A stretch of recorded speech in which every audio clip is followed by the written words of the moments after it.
भाई साहब MIM party का फंडा ही बहुत क्लियर है। एमआईएम पार्टी क्या करती है कि जब इसका कोई कैंडिडेट जीत जाता है तो मंथली रिपोर्ट लेती है अपने कैंडिडेट से। तो जब आप किसी कैंडिडेट के ऊपर दबाव होगा पार्टी की तरफ तो कैंडिडेट ऐसा कर ही नहीं सकता। दूसरी चीज़, मेरी नीयत बड़ी साफ़ है, मैं बिल्कुल साफ दिल से कर रहा हूँ। मैं यहाँ श्रम विहार में जब से आया हूँ यहाँ भी हमने बहुत अच्छा काम किया। जिस काम ने कभी वादा भी नहीं किया था वो भी काम हमने पूरा करके दिया। सबसे पहले सवाल ये कि आप ये बताइए कि आप राजनीति में आए क्यों, ज़रूरत पड़ी है कि मजबूरी थी आपकी? भाई साहब राजनीति में आने की ज़रूरत पड़ गई हम जैसे लोगों को, क्योंकि अभी तक ओखला में 30 साल से इलेक्शन हो रहा है और इस हमारी बदनसीबी है। यहाँ जो वार्ड नंबर 102 के लोग हैं, जो वोटर्स हैं, इनकी बदनसीबी है कि इनके बीच में कोई एक पढ़ा लिखा आदमी, शिक्षक आदमी नहीं आया है जो इनको बेहतर तरीके से लीड कर सके, या इनके जो इशूज़ हैं उसको उठा करके उस फंड को ला करके उनके मसाइल को हल कर सके। नंबर 102 है, यहाँ पे लोग जीत करके तो आते हैं लेकिन यहाँ के मसाइल नहीं हल कर पा रहे हैं। तो फिर मैंने सोचा कि हम जैसे लोगों को, पढ़े लिखे लोगों को इस फील्ड में आना चाहिए ताकि जो मसाइल है यहाँ के उसको हम आसानी से हल कर सकें। उसमें सबसे पहला वादा मेरा ये है कि कूड़ेदान का जो बहुत बड़ा मसला है, हर लोग इस पर वादा करते हैं लेकिन वादे से मुकर जाते हैं। लेकिन इंशाल्लाह मैं ऐसा नहीं करूँगा, मैं अपने वादे पे खरा उतरूँगा। कूड़ेदान का मसला सबसे पहले हल करूँगा, क्योंकि कूड़ेदान एक ऐसा इशू है वार्ड नंबर 102 के अंदर कि इस कूड़ेदान की वजह से जगह जगह पे बदबू फैली रहती है और लोगों को चलने फिरने में परेशानियां होती हैं। आप देख लीजिए 8 नंबर पे जो शादी मैरिज हॉल है उसके बराबर ही में कूड़ेदान है। वहाँ शादियाँ होती हैं, मैं भी अटेंड करता हूँ और आप लोग भी अटेंड करते होंगे। जब वहाँ शादी में जाते हैं, वहाँ शादी खुशी का टाइम होता है लेकिन वहाँ बदबू की वजह से परेशानी होती है।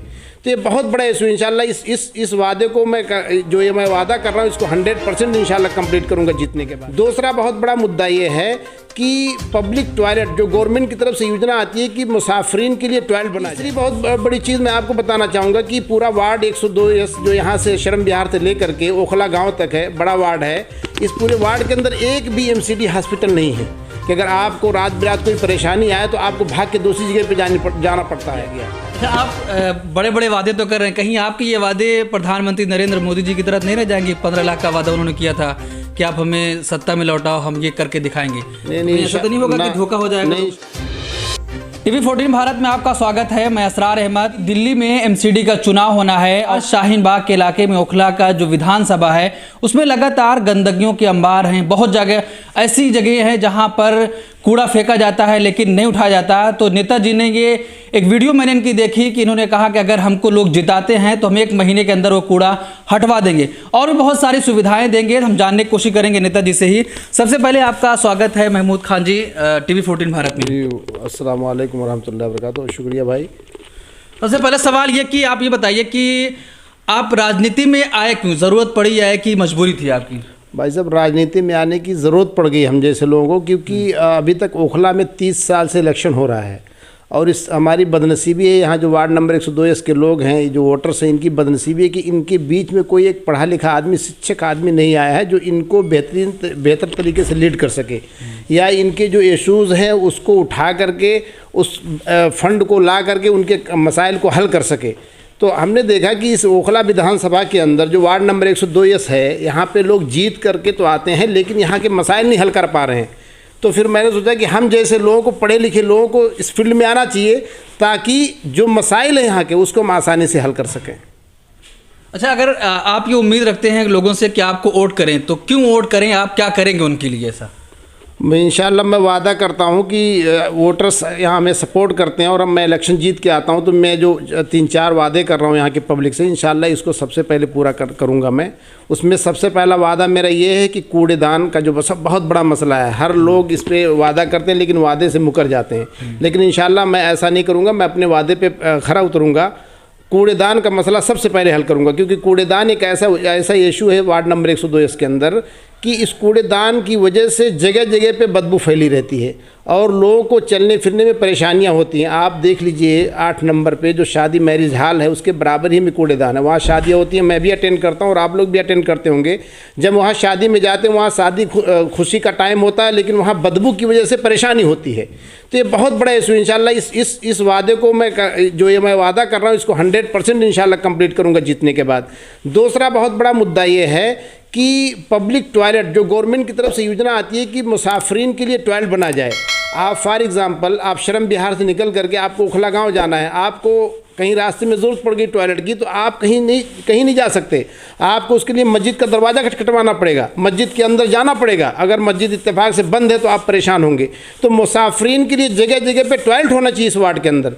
तीसरी बहुत बड़ी चीज़ मैं आपको बताना चाहूँगा कि पूरा वार्ड 102 जो यहाँ से श्रम विहार से लेकर के ओखला गाँव तक है, बड़ा वार्ड है। इस पूरे वार्ड के अंदर एक भी MCD हॉस्पिटल नहीं है कि अगर आपको रात बिरात कोई परेशानी आए तो आपको भाग के दूसरी जगह पे जाना पड़ता है।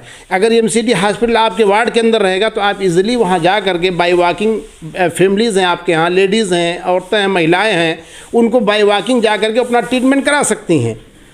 चौथी चीज़ ये है कि MCD स्कूल का बहुत बड़ा मसला है। छोटे बच्चे होते हैं, उनको नोएडा या दूसरी जगहों पे हमें भेजने के लिए परेशानी होती है। तो उन बच्चों को हम इज़िली, अगर MCD स्कूल हमारे इर्द गिर्द में रहेगा तो हम अपने बच्चों को इजीली स्कूल भेज सकते हैं और बच्चे शिक्षित हो सकते हैं। तो यही वजह है कि आज जो मुस्लिम कम्युनिटी के अंदर जो एजुकेशन की कमी है, क्योंकि उन इलाकों को एजुकेशन और हेल्थ से निगलेक्ट कर दिया गया। अच्छा, आप बड़े बड़े वादे तो कर रहे हैं, कहीं आपके ये वादे प्रधानमंत्री नरेंद्र मोदी जी की तरह नहीं रह जाएंगे? 15 लाख का वादा उन्होंने किया था कि आप हमें सत्ता में लौटाओ, हम ये करके दिखाएंगे। नहीं, ऐसा तो नहीं होगा कि धोखा हो जाएगा? नहीं, इंशाल्लाह कभी धोखा नहीं होगा, क्योंकि MIM पार्टी जो है ये काम ही करना चाहती है। और आज तक आप देख लीजिए, रिकॉर्ड असद ओवैसी साहब कितने साल से वहाँ से MP बनते हुए आ रहे हैं। उनके फादर भी वहाँ से MP बनते थे और उनके औरंगाबाद के पहले MLA जीते हुए थे, फिर MP बन गए। तो MIM पार्टी जो है, जो बैरिस्टर असदुद्दीन ओवैसी साहब है, जब इनका कोई कैंडिडेट जीत जाता है तो उस अपने कैंडिडेट से बुला करके मंथली रिपोर्ट लेते हैं कि आपके इलाके में इन सब मसाइल हैं। क्योंकि पार्टी ऑफिस में एक फॉर्म भरा जाता है, उस फॉर्म के अंदर हर कैंडिडेट लिखता है कि आपके वार्ड के अंदर परेशानी क्या है, किन किन वजहों, किन किन मुद्दों पे हमें इलेक्शन लड़ना है। तो ये 4 मुद्दा, जो 4 मुद्दे का हमने जिक्र किया है, इन 4 मुद्दे का भी हमने पार्टी ऑफिस में फॉर्म के अंदर भी जिक्र किया है। तो पार्टी हमसे इससे क्वेश्चन करेगी, असद साहब हमसे इससे मंथली रिपोर्ट लेंगे कि आपने 4 मुद्दे जो वादे किए थे इस पर किस लेवल पे काम हो गया। अगर काम नहीं हुआ है तो उसकी वजह क्या है, उसमें कहाँ परेशानी, तो पार्टी खुद हेल्प करती है। अगर कहीं कैंडिडेट कहीं कोई परेशानी में आता है, इन काम को कराने में नहीं कामयाब हो पाता है, तो पार्टी उसको सपोर्ट करती है कि आपको इस वे से जाकर के इस काम को कंप्लीट करना है। तो नरेंद्र मोदी की बात अलग है, वो तो खैर जुमले वाली सरकार है, झूठ फूट की बात है, वो गलत राजनीति करती है। लेकिन MIM की राजनीति बिल्कुल मुद्दे की राजनीति है और एजुकेशन और हेल्थ पे सबसे बड़ा अहम मुद्दा होता है MIM का। वो चाहती है कि मुस्लिम कम्युनिटी के अंदर सुधार आए, इनके अंदर एजुकेशन और सेहत बेहतर रहे। अच्छा, यहाँ पर एक और मसला है कि अपने ओखला विधानसभा में कार पार्किंग का, तो आपने क्या उसके लिए कुछ सोचा है कार पार्किंग के लिए? क्योंकि लोगों के पास कार है, रोडों पर पार्किंग कर देते हैं, तो आने जाने वालों को परेशानी होती है। अब कार पार्किंग का मुद्दा है, अब इसको आने के बाद जब हम वार्ड के अंदर आएंगे तो देखेंगे कि बहुत सारी ऐसी ज़मीनें पड़ी हुई हैं अपने वार्ड के अंदर, जिसको हम गवर्नमेंट से बातचीत करके या जो भी उसका तरीका होगा बातचीत करके उसको हम कार पार्किंग के लिए यूज़ कर सकते हैं। जैसे अब फॉर एग्जांपल ले लीजिए, वाजिद साहब और ईमान साहब अपनी आप से बना के बैठे हुए हैं, एक बहुत बड़ा पार्क भी उन्होंने बना दिया। अच्छी बात है, पार्क बनाना अच्छी बात है, गलत बात नहीं है। लेकिन वो जिस तरीके से ये ज़मीनों की यूज़ कर रहे थे, अगर इसी में आप MCD स्कूल, MCD हॉस्पिटल बना लेते, लेकिन इनकी सोच ही नहीं है कि हमारी कम्युनिटी के लोग एजुकेशन और हेल्थ में आगे जाएं। आप देख लीजिए, पूरे विधानसभा में देख लीजिए, कहीं है क्या, आपको ढूंढ करके देख लीजिएगा, कहीं एक पब्लिक टॉयलेट नहीं पाओगे आप, कहीं MCD हॉस्पिटल नहीं पाओगे। पूरे विधानसभा में ढूंढिए आप, बड़ला हाउस के अंदर एक मिलेगा, वो बहुत पहले का बना हुआ। आम आदमी पार्टी वाले कहते हैं हमारी सरकार ही नहीं MCD में तो कब्जा है BJP वालों का, तो हम कर नहीं पा रहे हैं, इसलिए अब आम आदमी पार्टी के लाओ तो हम वो करके दिखा देंगे। क्या आपके लिए इतना बड़ा मुश्किल नहीं होगा कि यहाँ पर MLA भी आम आदमी के और वाजिद खान भी आम आदमी पार्टी से हैं, जो काउंसलर हैं, उनके सामने आपको चुनौती नहीं होगी? भाई साहब, ये मेन चीज़ क्या है कि आपकी नीयत पे डिपेंड है। दिल्ली के अंदर उनकी सरकार है, MLA उनके हैं, काउंसलर उनके हैं। मैं कह रहा हूँ किसी की सरकार ना बने, अगर उस इलाके का किसी पार्टी का एक कैंडिडेट जीता हुआ, MLA हो या काउंसलर हो, गवर्नमेंट की जो स्कीम है वो इस MLA के फंड में तो आती है, उस काउंसलर के फंड में आती है। सरकार होना ना होने से क्या मतलब है? MIM की तो सरकार नहीं है हैदराबाद के अंदर, लेकिन असद साहब ने हॉस्पिटल बना रखा है। आप स्टेंट डलवा लीजिए, CFG क्या ना NGO प्लास्टिक करा लीजिए, दिल का ऑपरेशन का 70,000 रुपये में, तो उनकी तो सरकार नहीं है ना, लेकिन वो MP है, अपने इलाके में उन्होंने काम किया, उनकी नीयत साफ है। तो अगर आम आदमी पार्टी के MLA और काउंसलर अगर उनकी नीयत साफ होती तो बिल्कुल काम करते। सरकार रहने ना रहने से क्या फ़र्क पड़ता है? आप एक MLA हो, आप वहाँ के पब्लिक, उतनी पब्लिक को लीड करते हो। भाई इलेक्शन का मतलब क्या? डेमोक्रेसी में इलेक्शन क्या है कि आपके जो वोटर्स हैं आपको वोट दे के उस इलाके में जितनी पब्लिक आप उनको लीड कर रहे हो, उनको बेहतर सुविधाएं देने की आपके ऊपर जिम्मेदारी हो गई। सरकार के अंदर जो स्कीमें बनती है, आप फॉर एग्जाम्पल टॉयलेट की जो स्कीमें बन रही थी पूरी दिल्ली में, तो अलग जगहों पे बनी हुई, जसोला में देख लीजिए आप, यहाँ पे दूसरे पार्टी के काउंसलर थे, उन्होंने कहा तो टॉयलेट बना रखा है। या आप जाके और दूसरे इलाकों में देख लीजिए, ये अपने वार्ड के अंदर क्यों नहीं है। तो ये मेन सोच का फ़र्क है, और क्या नाम है, इसको लीड करने का तरीका इन्हें नहीं पता है, या तो ये इनकी नीयत ही साफ़ नहीं है, अदरवाइज़ ये काम खुद कर ले जाते, क्योंकि इसके लिए फंड रिलीज होता है। सर लेकिन ये देखा जाता है कि 5 साल तक काउंसलर साहब कोई काम नहीं करते हैं।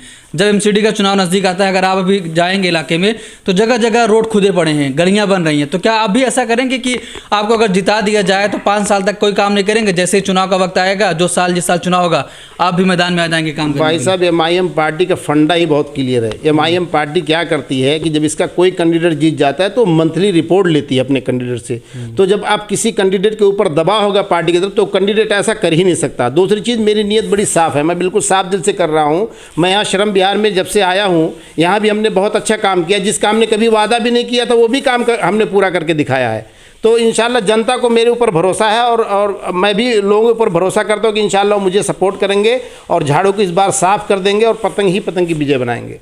चलिए, बहुत शुक्रिया। ये थे महमूद खान साहब, जिन्होंने ओखला विधानसभा के तमाम मुद्दों पर बातचीत करी, जो कुछ ओखला वासियों के लिए परेशानी का सामना करना पड़ता है। जिस तरीके से इन्होंने कहा कि अगर हमको लोग जिताते हैं तो हम पब्लिक टॉयलेट भी बनाएंगे, और भी बहुत सारी चीज़ें, एमसीडी का हॉस्पिटल है, उसका स्कूल है, कार पार्किंग के बारे में सोचेंगे, क्योंकि ओखला में लगातार ये मुश्किलात लोगों के सामने आ रही हैं। कार पार्किंग का बड़ा मसला है कि लोग रोड पर ही कार पार्किंग करके चले जाते हैं, फिर आने जाने वालों को परेशानी होती है। दिन भर लोग चलते रहते हैं, बगल में कार खड़ी रहती है, तो रोड पे जगह भी कम है और कार भी खड़ी कर दी जाती है, तो इससे और भी कम रोड हो जाता है, जिसकी वजह से ट्रैफिक भी लग जाती है, और भी बहुत सारे इश्यूज़ हैं। तो कह रहे हैं अगर हमें लोग वोट देते हैं इस बार, तो हम वो सारी चीज़ें कर दिखाएंगे जो ओखला वासियों के सामने परेशानी का सामना करना पड़ रहा है।